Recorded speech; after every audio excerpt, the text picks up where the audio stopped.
Bonjour à tous, merci beaucoup d'être ici. Désolée de ne pas pouvoir être parmi vous.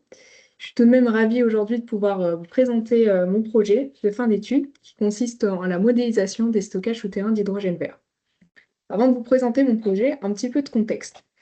L'hydrogène vert, c'est de l'hydrogène qui est produit à partir d'électricité d'énergie renouvelable. Donc ça pourrait être un moyen en fait de décarboner l'industrie ou la mobilité. Cependant, avec les énergies renouvelables, c'est souvent le même problème, c'est qu'elles sont intermittentes. C'est pourquoi le besoin de stockage d'hydrogène, il est nécessaire. Et c'est là que le sous-sol entre en jeu. En effet, on peut stocker de l'hydrogène à pression élevée, dans deux types de formations géologiques. Le premier type, ce sont le stockage en cavité saline.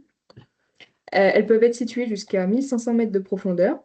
Et une cavité saline, en fait, c'est un vide qui est créé en dissolvant le sel dans une couche géologique et donc dans lequel on peut injecter de l'hydrogène à forte pression. Ces cavités, elles peuvent atteindre jusqu'à quelques centaines de millions de mètres cubes de gaz comprimé. Le deuxième type de stockage, ce sont le stockage en milieu poreux, donc ça peut être soit les aquifères ou des champs déplétés de gaz peuvent être situés jusqu'à 2000 mètres de profondeur. En fait, il s'agit d'injecter l'hydrogène dans une roche qui est poreuse, qui est surmontée par une autre couche imperméable. Et ces stockages, eux, peuvent atteindre jusqu'à 10 milliards de mètres cubes de capacité de stockage. Et l'objectif de mon projet, donc la question que Storengy m'a posée, c'est comment savoir combien ça coûte de développer un tel type de stockage et comment l'utiliser au mieux, pardon. Et donc, pour cela, j'ai développé deux outils technico-économiques. Le premier, il s'agissait d'une feuille Excel, une feuille de calcul Excel classique, qui permettait de déterminer l'ensemble des coûts d'investissement, d'exploitation et les coûts d'un stockage en fonction du volume stocké sur la durée de vie.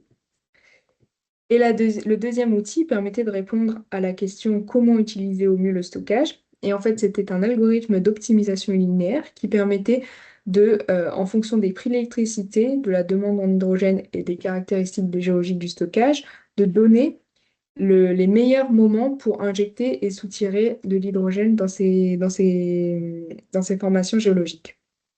Et donc, finalement, ces deux outils permettent de mieux planifier le développement de nouveaux sites de stockage d'hydrogène pour Storengy. Et c'est pour ça que ce projet, pour moi, il s'inscrit totalement dans la logique de la doctrine de l'AFTES, car il permet de valoriser l'espace souterrain pour une utilisation innovante, mais surtout durable, et qui répond aux enjeux de la transition énergétique. Merci beaucoup pour votre attention.